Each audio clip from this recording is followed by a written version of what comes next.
Toi, je sens que tu utilises le même mot de passe partout. Enfin bon, peut-être pas partout, mais t'en as un que tu utilises un peu partout, un que tu sélectionnes un peu plus, et puis un que tu considères comme ton mot de passe sécurisé. Ben, laisse-moi te dire que c'est une très mauvaise idée.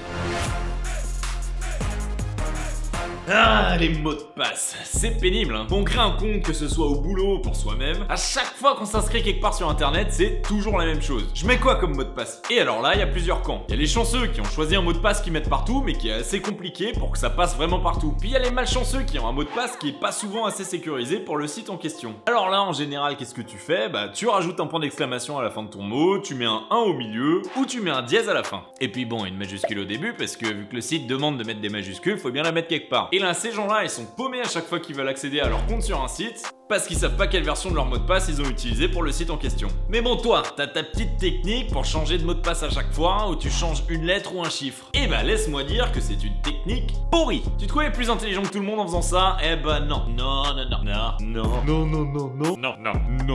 Et on va voir pourquoi. Déjà, avant de parler du fait que tu utilises le même mot de passe partout, on va parler de la structure d'un mot de passe. S'il comporte ton nom, ton prénom ou quelque chose qui apparaît dans le dictionnaire et fait moins de 10 caractères, bah félicitations, il fait partie du top 10% des mots de passe les plus faciles à pirater. Un logiciel de craquage, il va juste essayer plein de combinaisons jusqu'à trouver la bonne. Et pour ça, il y a deux moyens de s'y prendre. Quelque chose qu'on appelle le brute force, c'est-à-dire faire le maximum de combinaisons les unes après les autres jusqu'à ce qu'on ait tout couvert, et quelque chose qu'on appelle l'attaque par dictionnaire, que je vais expliquer juste après. Et en général, les hackers, ils attaquent d'abord avec le dictionnaire, et après avec le brute force s'ils ont pas trouvé. Une attaque par dictionnaire, c'est hyper simple, c'est comme son nom l'indique, on prend le dictionnaire et on essaye tous les mots. Bon, si ton mot de passe c'est vraiment juste un mot du dictionnaire, là on a un vrai problème. Mais bon, le logiciel, il va simplement rajouter un 1 à la fin du premier mot, et il va continuer à essayer tous les mots avec un 1 à la fin. Puis un 2, puis un 3, etc. Après, il va rajouter des points d'exclamation devant, derrière, sur les côtés, au milieu, des dièses, etc. Il va faire toutes les combinaisons possibles à partir de ces mots-là. Après, il va se dire, je vais remplacer tous les i par des 1, tous les a par des 4, il va faire toutes les combinaisons possibles de votre mot. Et puis, ça paraît peut-être être une hyper grosse tâche comme ça au final, parce que c'est quand même des milliers de combinaisons, voire des dizaines de milliers. Et bah, bienvenue en 2018, les ordinateurs, ils sont capables de faire plusieurs dizaines de milliers d'opérations par seconde. Et en plus, tu peux louer un ordinateur vachement plus puissant que ton petit portable sur internet, et là il pourra faire des centaines de milliers d'opérations par seconde. Et donc ton petit mot de passe qui se trouve dans le dictionnaire, il est craquable en quelques secondes. Et donc c'est pour ça que rajouter des majuscules c'est bien, parce que ça double le travail, et rajouter des caractères spéciaux c'est encore mieux, parce que ça rajoute complètement un alphabet différent. Mais bon, une fois que le logiciel a fini d'utiliser son dictionnaire, il va passer au brute force. Et ça prend beaucoup plus de temps, parce qu'on va tout tester. On va commencer par essayer A,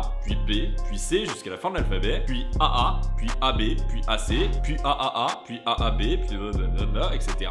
Et donc là, ce qu'on voit, c'est que plus le mot de passe est long, plus il va falloir travailler. C'est carrément exponentiel. À chaque fois qu'on rajoute une lettre, on doit tout refaire. Et donc, disons que pour un ordi puissant, un mot de passe qui est en dessous de 10 caractères, c'est faisable de le trouver. Dans un temps qui est pas trop long. Et donc, même si ton mot de passe, il a l'air super dur à retenir pour un humain, s'il a pas beaucoup de caractères, en fait, il est pas top. Donc en fait, le meilleur mot de passe à avoir, c'est carrément une phrase avec de la ponctuation. Je sais qu'il y aura des mots du dictionnaire dedans, mais si tu rajoutes de la ponctuation, des espaces et une phrase qui fait 70 caractères, ça devient quasiment incraquable. Donc bon, ton mot de passe bonjour 99 que t'as créé en 4ème, il va falloir que tu me le changes assez vite. Et la deuxième partie qui craint dans ton mot de passe, c'est que tu l'utilises partout. Non, mais cherche pas à dire non, on le fait tous, même moi je le fais sur certains sites. Et ça, si tu l'utilises vraiment partout, c'est le pire que tu puisses faire. Parce qu'en fait, c'est pas parce que ton mot de passe il est pas sécurisé, c'est parce que les sites que tu utilises, tu les maîtrises pas. Et des sites qui se font hacker, il y en a plein, il y en a des milliers, il y en a tout le temps. Et donc par exemple, si tu as un compte Twitter ou LinkedIn, bah ton mot de passe, il y a des chances qu'il se soit fait hacker un jour. Tu peux regarder sur le site qui s'affiche là et qui est dans la description pour savoir si un de tes comptes a été hacké. Et bon, pour être honnête, t'as quand même 95% de chances que ce soit le cas.